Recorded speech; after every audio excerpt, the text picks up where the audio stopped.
Hello, everyone. Jason here with another episode of What Remains of Edith Finch. Getting a little drink of coffee there. Trying to keep these episodes nice and short.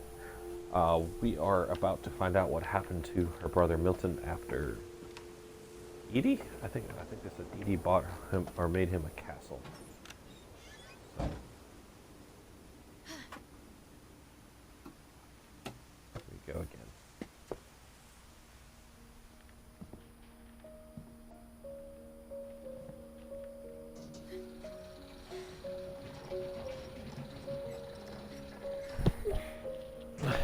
Now this is a cool bedroom. Looks like you like to paint. Wow. Milton Finch in The Magic Paintbrush.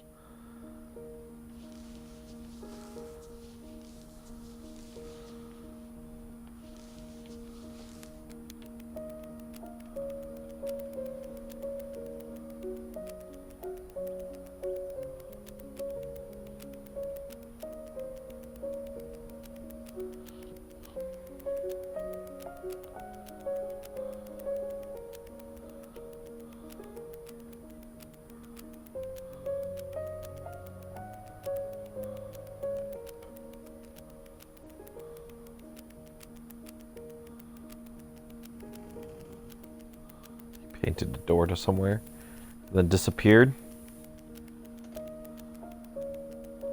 You kidding me?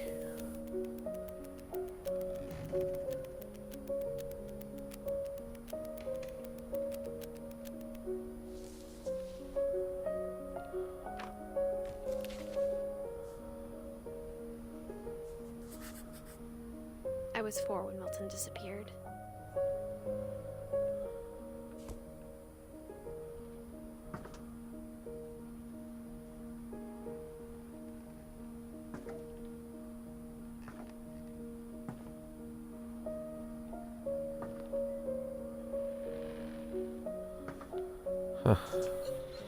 Mom spent months searching for my brother. Then she sealed the doors.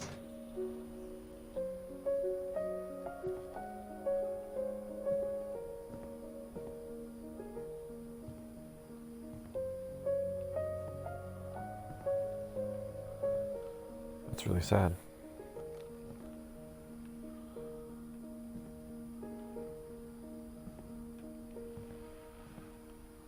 Whatever Milton had found in the house, Mom didn't want it getting out.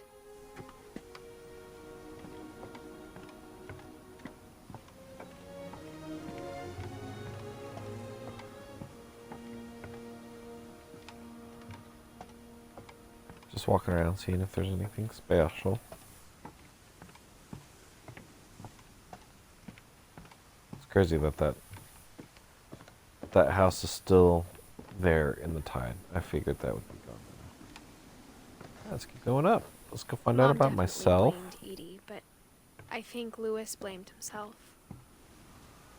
After he graduated, he just spent more and more time in his room. Until Mom got him a job at the cannery.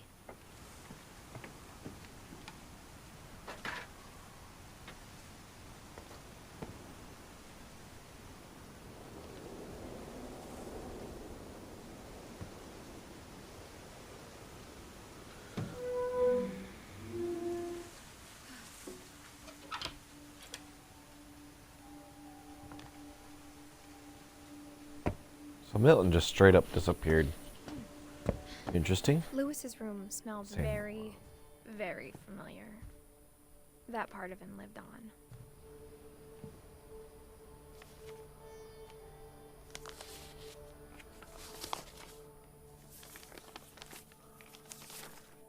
Dear Mrs. Finch, as Lewis's psychiatrist, I can understand your desire for an explanation. As I see it, the trouble began in January, shortly after we convinced your son to seek treatment for substance abuse. Newly sober, I believe Lewis first noticed the monotony of his daily life.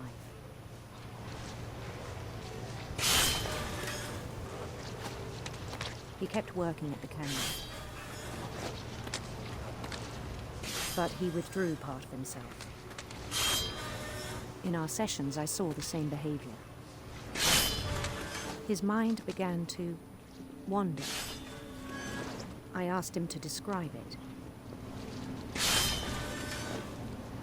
He said he started small,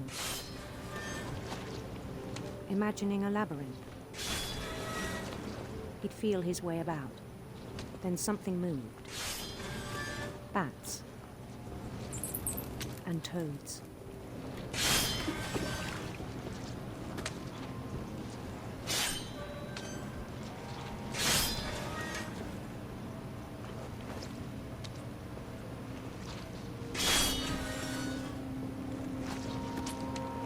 And things that have not names. He knew it was all in his head.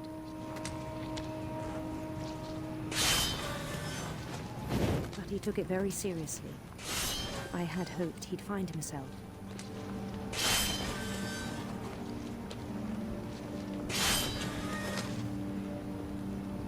But he found something more. I worried about him then, daydreaming at the cannery. I spoke with his boss. But he said Lewis had become a model employee. Methodical, tireless, focused. Like a whole new Lewis. So I let him go on.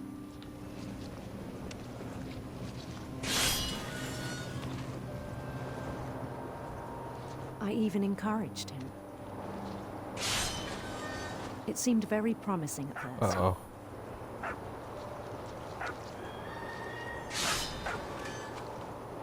He told me he'd made a new friend.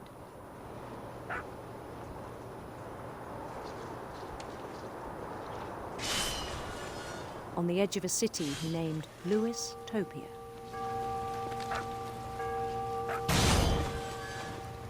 He built the city up slowly, brick by brick. Then he made musicians.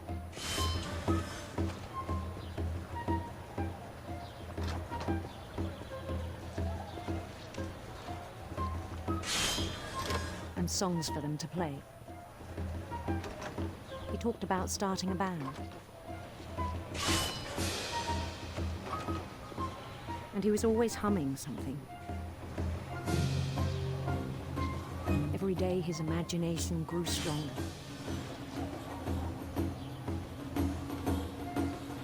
He no longer spoke at the cannery. But his chopping was as reliable as ever. Then one day it struck him that all the cheering crowds, even the stones under his feet, were all in his imagination. So he could do whatever he wished.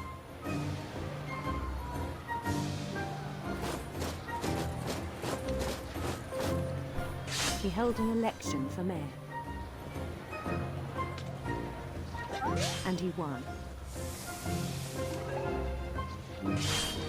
They begged him to stay, but his mind was already wandering. It became a game for him.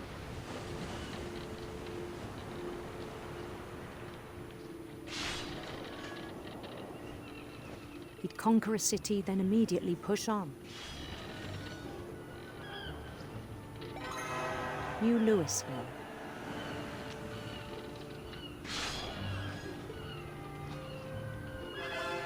St. Louis. He started drifting away from our reality.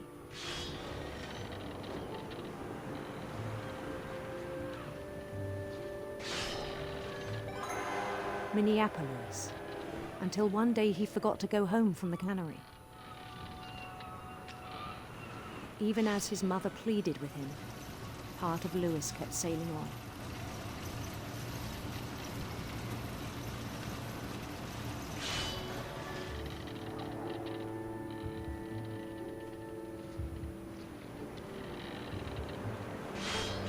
In Lewisburg, he heard rumors of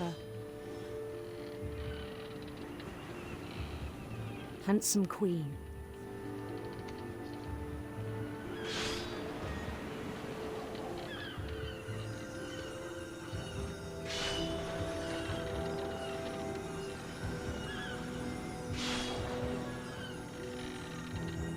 The queen was on her own quest for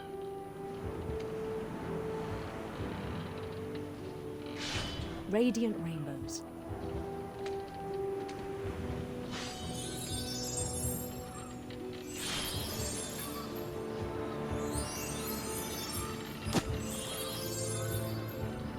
He followed the sound of her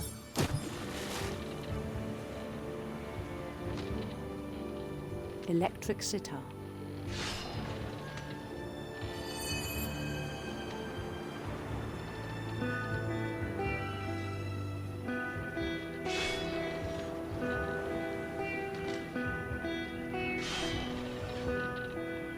His chase led him to a golden palace east of the sun and west of the moon. Even then, his logic remained sound. He knew the world was all in his imagination.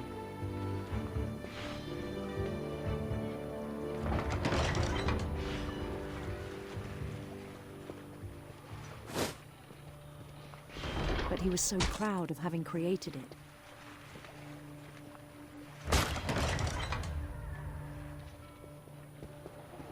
In his own eyes, he'd become something greater than a king.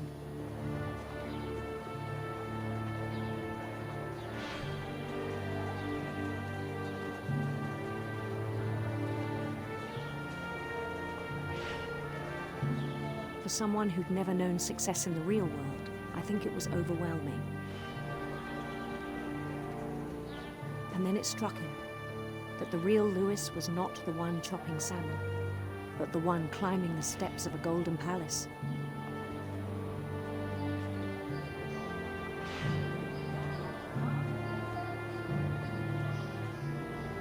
My imagination is as real as my body, he told me. It was hard to argue with him.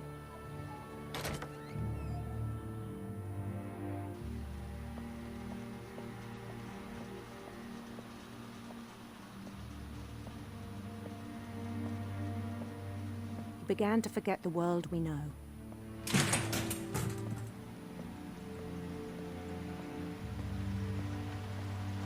I think it pained him to remember Lewis, the cannery worker.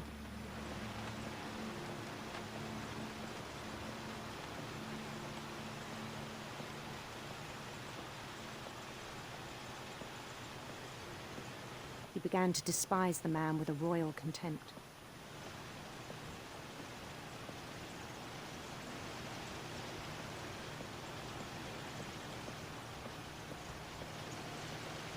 I still thought I could save him.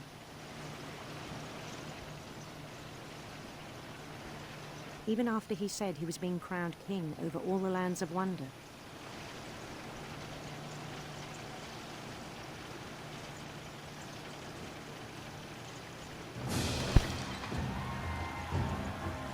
The palace would be packed with his companions.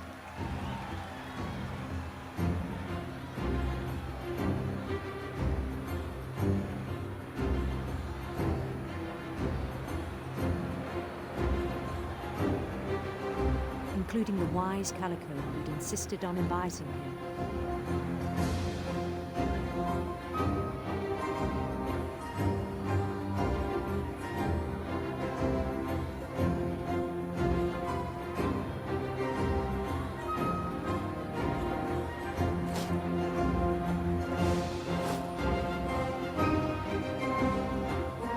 His queen waited, holding his crown.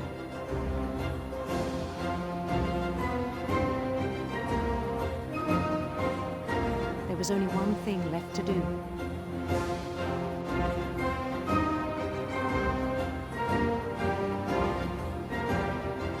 Bend down his head.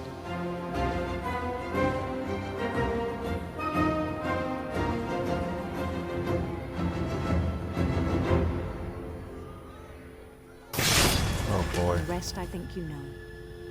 Mrs. Finch, your son was a kind man who will be missed by all of us who knew him. Oh my God.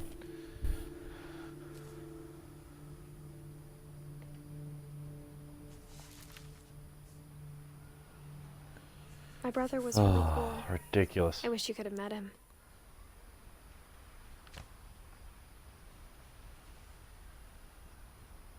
Saving. And that is going to end my episode of What Remains of Edith Finch. Man, that was another tough story. These stories are all over the place for me. I'm pretty much enthralled with them. I want to thank you for watching this episode, and I will see you next time.